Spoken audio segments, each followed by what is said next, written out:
Materi mengenai fungsi telinga secara biologis, budaya, dan sosiologis.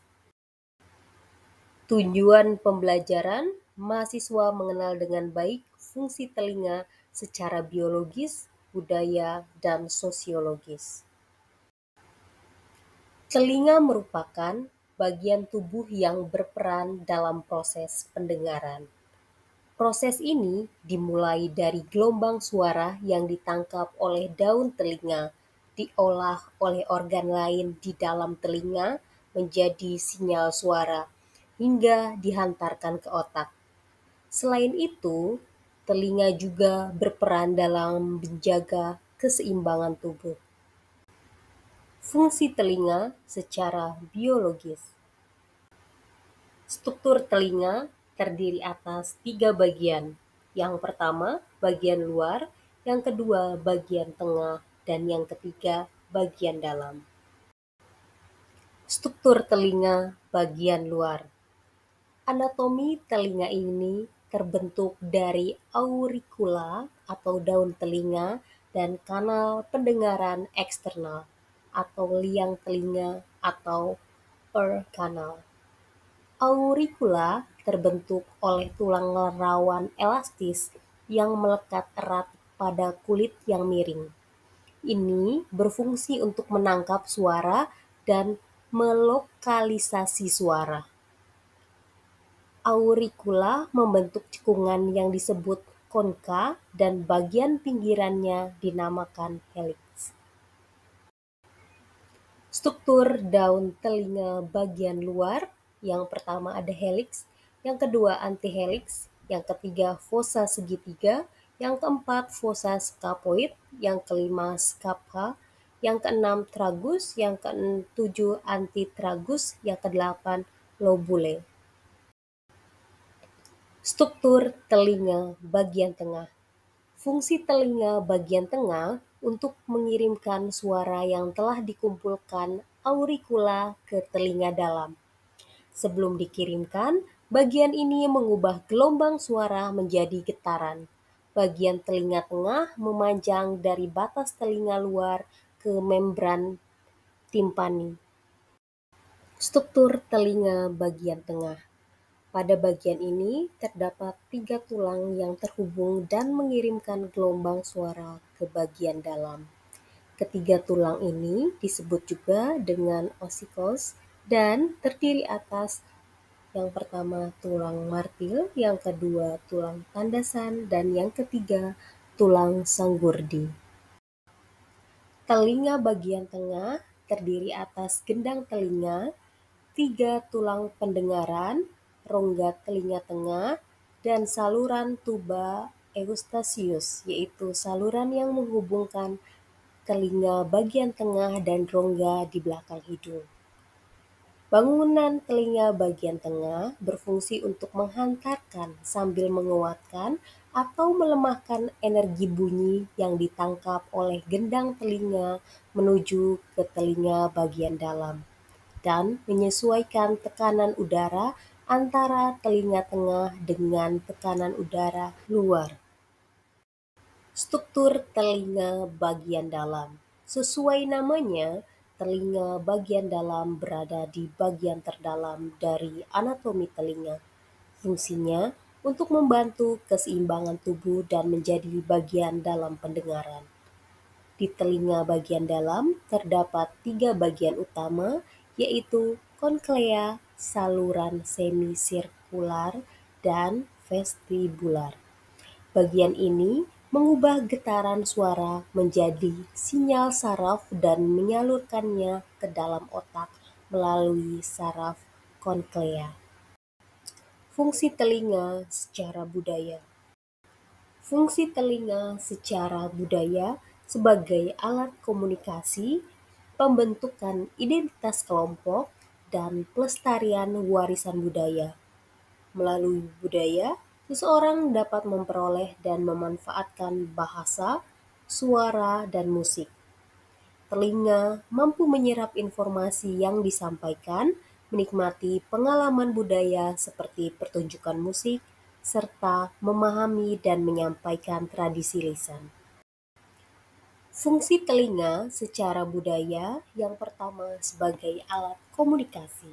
Melalui telinga, manusia dapat menangkap suara dan bahasa yang digunakan dalam komunikasi lisan. Ini memungkinkan seseorang untuk memahami pesan, emosi, dan makna yang disampaikan oleh orang lain. Dalam budaya tertentu, intonasi, dialek, dan gaya berbicara juga membawa makna sosial yang penting. 2. Pembentukan identitas kelompok. Bahasa, logat, dan aksen yang terdengar melalui telinga turut membentuk identitas suatu kelompok etnis, daerah, atau komunitas tertentu. Misalnya, seseorang dapat dikenali sebagai bagian dari suku atau bangsa tertentu hanya dengan mendengar cara mereka berbicara. Musik tradisional, lagu daerah, dan gaya berbicara khas menjadi simbol kebersamaan dan kebanggaan kelompok. 3. Pelestarian warisan budaya. Tradisi lisan seperti cerita rakyat, mantra, pantun, dan nyanyian diwariskan dari generasi ke generasi melalui pendengaran. Telinga berperan aktif dalam menyerap dan menyimpan pengetahuan ini untuk kemudian diteruskan. Selain itu, melalui telinga, masyarakat dapat menikmati pertunjukan budaya seperti musik tradisional, teater rakyat, dan seni pertunjukan lainnya. Tradisi suku Dayak. Tradisi memanjangkan telinga oleh masyarakat suku Dayak telah lama dilakukan secara turun-temurun. Menurut tradisi suku Dayak, warisan dari nenek moyang yang harus dilestarikan. Namun, tidak semua suku Dayak ini melakukan pemanjangan telinga, hanya beberapa suku, salah satunya suku Dayak Kenyah. Suku Dayak Kenyah merupakan salah satu suku yang tinggal di pedalaman Kalimantan Timur, letaknya di Kelurahan Budaya Pampang, Kecamatan Samarinda, utara Kota Samarinda.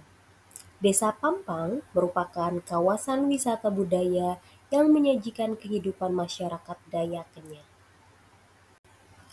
Dari segi budaya, hal yang paling mencolok dari suku Dayak Kenyah ialah anting-anting yang banyak dan membuat lubang telinga wanita suku Dayak Kenyah menjadi panjang.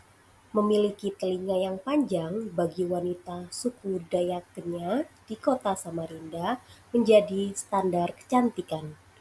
Telinga yang dimaksud ialah kuping telinga yang panjang.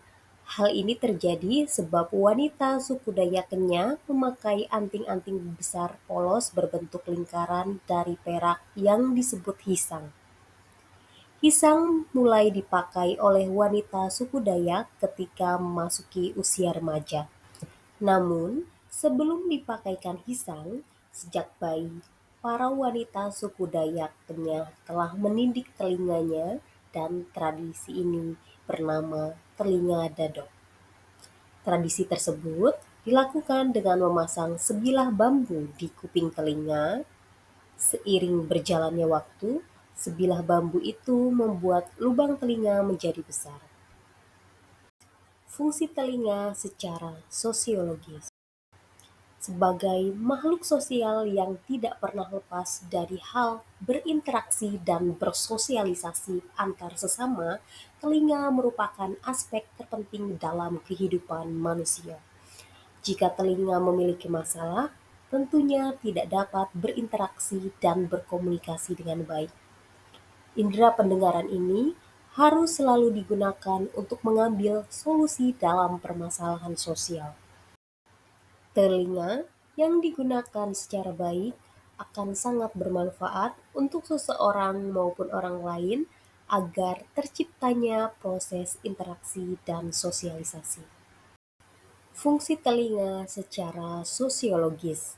Yang pertama, proses berkomunikasi. Fungsi telinga dalam proses berkomunikasi yaitu dapat membedakan intonasi serta emosi dari suara orang di sekitarnya. memiliki kemampuan memahami makna dari percakapan, dan mengenali suara-suara seperti suara anggota keluarga maupun teman-teman. 2. Proses berinteraksi. Dalam proses interaksi yang sering melibatkan pertukaran informasi dalam berdiskusi adalah telinga. Telinga akan mendengar atau menyimak pembicaraan informasi yang dipaparkan sehingga seseorang memahami dan memberikan respon yang aktif dan tepat. 3. Menerima pendapat sosial. Telinga memiliki peran dalam mendengar kritik, saran maupun nasihat dari orang lain. Telinga membantu seseorang untuk menyesuaikan perilaku dan kepekaan terhadap pendapat orang lain. 4. Menghargai perbedaan sosial. Mendengarkan berbagai cerita dengan latar belakang yang berbeda akan menghargai perbedaan. Contoh, latar belakang keberagaman budaya. Dengan mendengarkan berbagai latar yang berbeda di dalam kebudayaan, membuat seseorang pendengar akan mempunyai wawasan yang lebih luas tentang budaya dan pandangan hidup yang berbeda-beda. 5. Empati sosial. Dengan fungsi telinga secara sosiologis, seseorang dapat mendengar harapan orang lain dan memahami secara lebih mendalam. 6. Menyaring informasi. Belakangan ini, banyak informasi dari berbagai pendapat orang lain yang ternyata salah diartikan oleh orang yang menangkap informasinya. Maka dari itu, telinga harus benar-benar mendengarkan dan memastikan apakah informasi itu sudah tepat atau sebaliknya. Informasi harus disaring dan dikelola dengan bijak agar dapat berbagi informasi kepada orang lain tanpa adanya kesalahpahaman. Terima kasih, sampai jumpa di materi berikutnya.